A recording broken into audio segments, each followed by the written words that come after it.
Hello and welcome to another episode of Marsh Casting. This is going to be our first season on YouTube. Hope you're going to love it. The most stupid thing any human can ever think about, think about is thinking that they are entitled to something.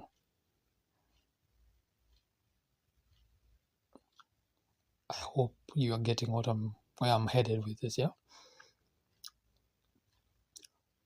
no one on earth can say I'm entitled to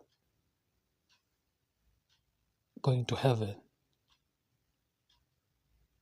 You get now I'm getting people shouting and all that. Others have also even stopped this podcast at this particular moment in time. But it's the reality of it. Look, if by any chance, before even I say what I was about to say, most people think that since they were born by parents, the parents need to give us something in return for us to be here.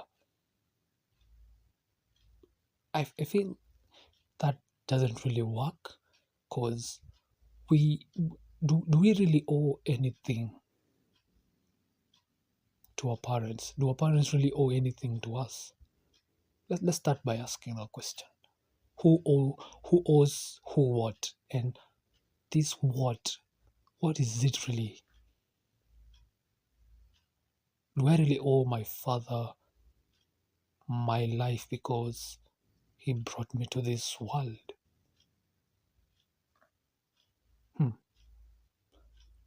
And we are not really we are similar to the animals. We are all creatures, right? It's just that we are a little bit advanced on them. Look at an antelope. An antelope will give birth, because it is a mammal, to, I don't know the young one of an antelope, the way it's called, to a young antelope, and then it will protect its young one from predators.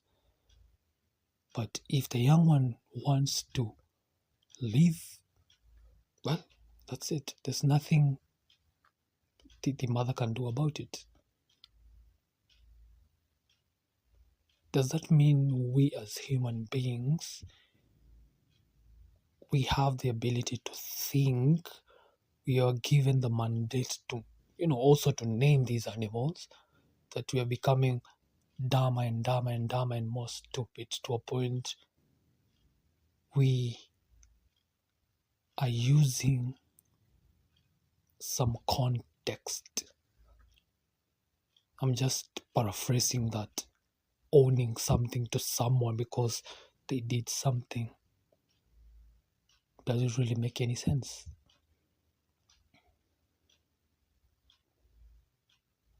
Let me take you back.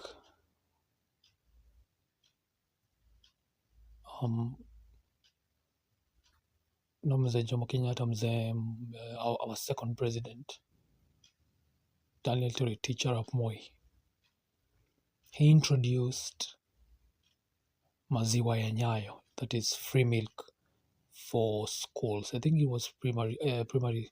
Was it primary and public? No, they're the same. To schools, in short. Let me just use to schools, maybe, because everybody got it.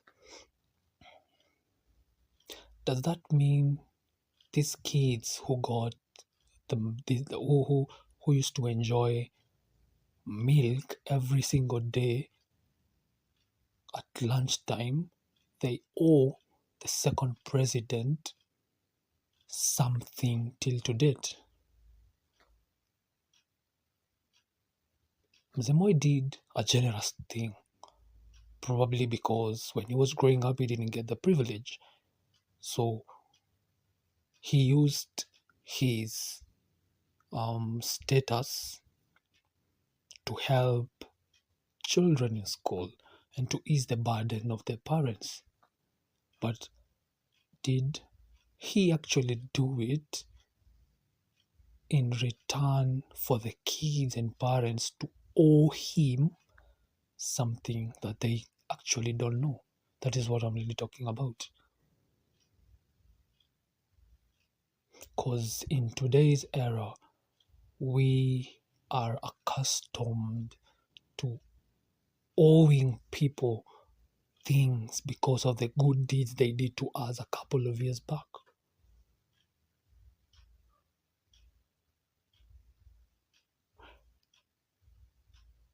I, does my child, will I owe my children? It doesn't matter whatever I'm going to owe them because I brought them to this world. Will they owe me something because I accepted to bring them to this world? It's not really about bringing people into this, but it's about doing something for someone, then expecting some return. Because I feel whatever we are creating, whatever we've been creating and we've been talking about for years, and nobody is really opening up to speak about it and question these things, it becomes a norm and it is destroying generations.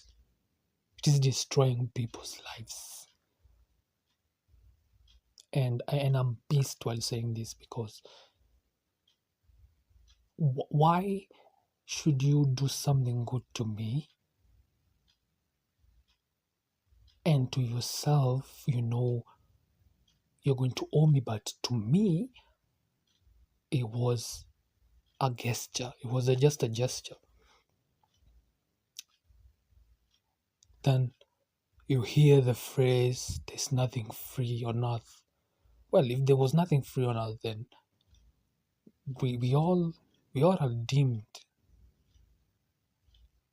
to not exist on earth. Look at it. God created us, right? Exactly.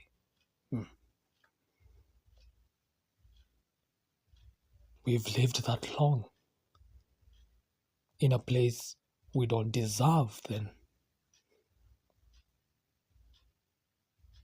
So if that's what it is, which it is, then we owe God every single hour of our lives. Then I owe my parents every single heartbeat, if that's the case. If we don't learn to ask questions, if we do not do it, the generation that is going to come after you, it doesn't matter when you were born, you're going to destroy it. And no one is really innocent when we get to that part. Why? Because at one point in your life, you've asked yourself this question. At some point, you've had the answer. The lengthy part of it, you've had discussions about it, but you kept quiet with it. Well, it's fine. Everybody is obligated to their own opinion and to their own thoughts and to everything in and outside.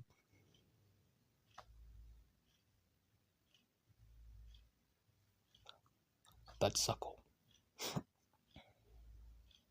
But what happens when someone is actually going through it? What are you going to say about it? What What about when we lose people just because we knew about it, yet we didn't really want to talk about it? Then what happened next? What happens after you realize that, well, I had the upper hand, but you didn't speak about it?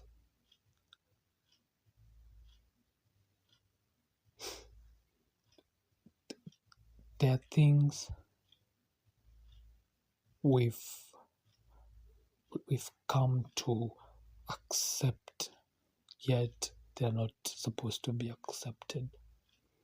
There are things that are so familiar to us, but since they are not really happening to you or to someone or to a loved one or to immediate family, you ignore that. Since it's not my immediate next of kin, then that's none of my problem. So you will ignore it since it's not your kin. But do you think you're really safe? Because what goes around comes around. It's really, really, really interesting. What goes around comes around.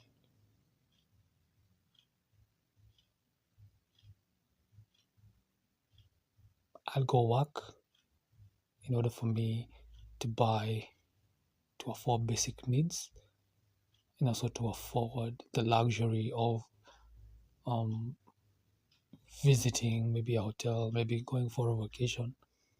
But after that, I still have to go back and work again in order for me to,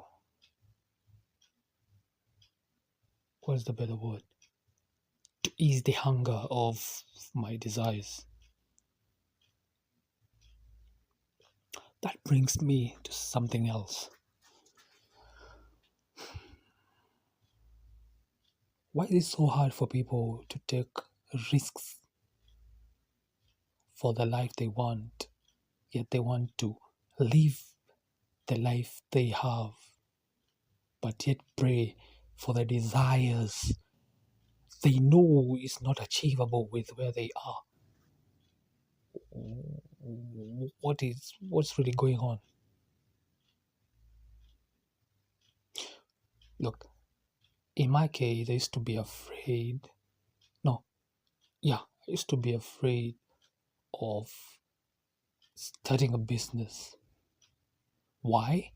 Because everybody termed that as a scam, as a pyramid scheme, Ponzi scheme, I don't know, whatever, Illuminati, all this, yeah, the BS thingy.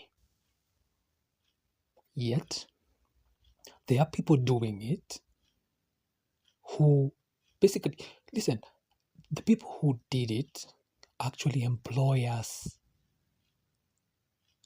You feel me? Like, you're comfortable calling something all those names here and even sugarcoating it with some executive words just to make it look official, not for you but for the rest of the world.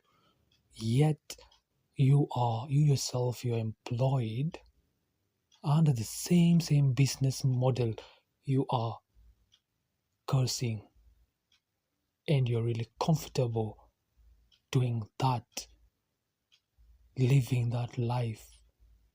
Well, you have the blueprint of working for someone who has created that business, and you cannot create your own. Well, we're going to continue it tomorrow.